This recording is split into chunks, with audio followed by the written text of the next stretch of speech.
Mga guys, meron akong konting ibahagi.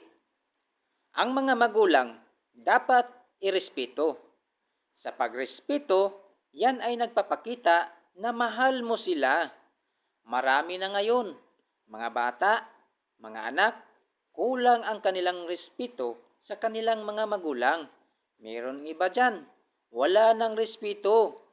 Dapat irespeto natin ang ating mga magulang. Dapat nating mahalin dahil kung wala sila, wala din tayo. Hindi maiwasan.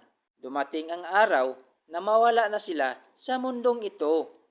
Bago sila mawala, dapat matikman nila ang pagmamahal na galing sa iyo.